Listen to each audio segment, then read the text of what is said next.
6 left over crest, full speed, please don't crash. And did you fill up?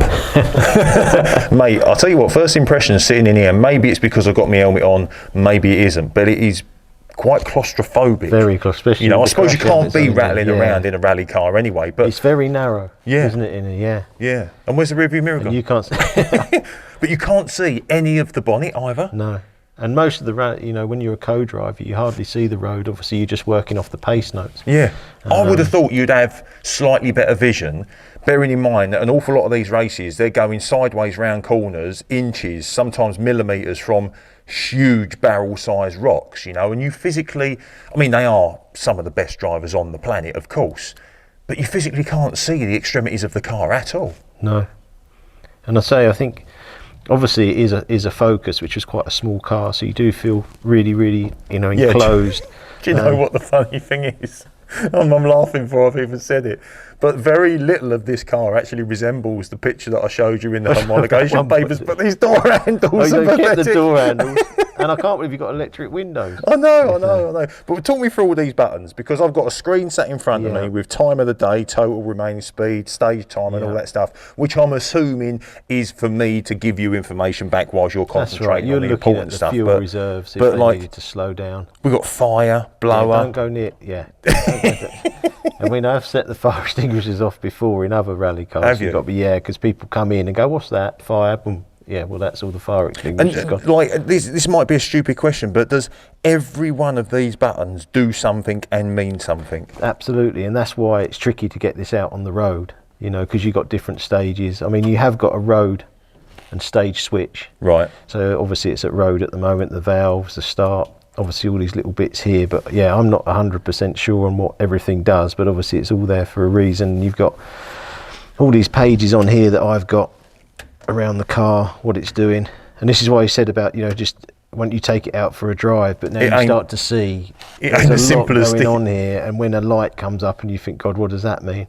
You got obviously your little for changing gear up here, obviously a single paddle. Yeah, I noticed that. But I actually asked, I thought it was a stupid question earlier. I was like, how'd you change gear? Because I could only see one paddle, and I was thinking, where's the other one? You just push back, push forward, push forward.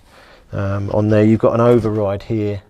So if the paddle goes, you can use it just as a sequential there. And then you've got this handbrake here. Yeah, man. You can go.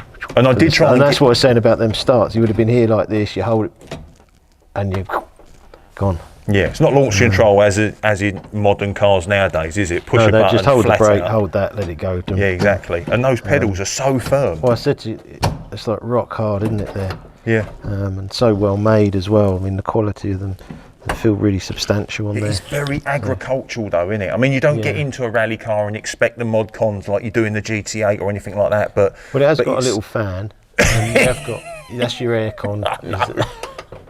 You've got a big old vent on the top, but that wouldn't be any good to you because we'd be laying on the top if you was driving it, I bet. Mate, it is quite cool, and especially obviously donning the old helmets, it gives you a kind of an idea of what it feels like. But now I'm starting to come to terms with, it's not a Sunday morning drive, take it down the country road, smash it up to 60 as quick as possible and then bring it back, because it is technically so more difficult to get going than just a normal supercar. Well, you really need to let it run for sort of 20 minutes to get it warm, and then you need to run through the gears. That's why you see them up on the ramps where they're just running it through the gears, because you've got to get the gears warm. There's a lot to get this car right to just go out. You can't just go for a Sunday morning drive, which I have seen people say, oh yeah, just get a Subaru, you know, rally car, and you can go down the pub and then come. Well, you could do, but if it goes wrong, it's a lot more of a headache. I've just noticed another Focus thing. Your windscreen wipers. Oh yeah, it's the same. Every now and again, it just jumps out. You pick little things and you think, is that a Focus? But yeah, man. Like exterior, it's not imposing at all, because obviously you haven't got the flared arches. It only really looks slightly different because you've got the massive, great big Oz wheels, and obviously the livery as well. But when you get inside one of these, I don't know. What would you do then if you had? I mean, if you said about you want to just, why don't you just go for a drive? But how do you feel now? How intimidating? No, that's what I mean. I'm starting to get the understanding as to, like, you almost need a full-time, fully qualified rally mechanic to be able to just enjoy the car. You know, it's cool to sit in it, it's cool to see it, and when you bring it in, it's amazing to listen to it. But But yeah, I wouldn't even know where to start, mate. And actually, for someone that's like me, that quite kind of like simplicity, yeah, almost overwhelming. Yeah, and I think, you know, we did say about we're going to go to Brands Hatch at some point and on their tarmac rally section, just because I think you'd need to just go out and experience the car and drive it and warm it up before you even thought about taking it on the road. I think you'd have to be pretty crazy to just take this up the road with no one with you or whatever. Well, I did, and obviously run out of fuel because it's on 102 RON. But yeah, I mean, have you got your triangle in the back and your luminous vest? Never checked. The other thing is obviously correct tyres as well with a rally car, so these are not legal because this was set up for a rally in Ireland before I bought it, so it's absolutely set up for a rally road tarmac stage with the tyres, so these tyres aren't legal on the road. Race ready, basically. So you'd need to change them. Yeah, it's like me, I wake up every morning race ready, mate. You know the way. I'll tell you what though, it is super confined in here, and being on the lanky side, it's quite hard to get in and out of these seats. Obviously, these are actually sort of kind of custom sized to the people that used to drive it, aren't they? Yeah.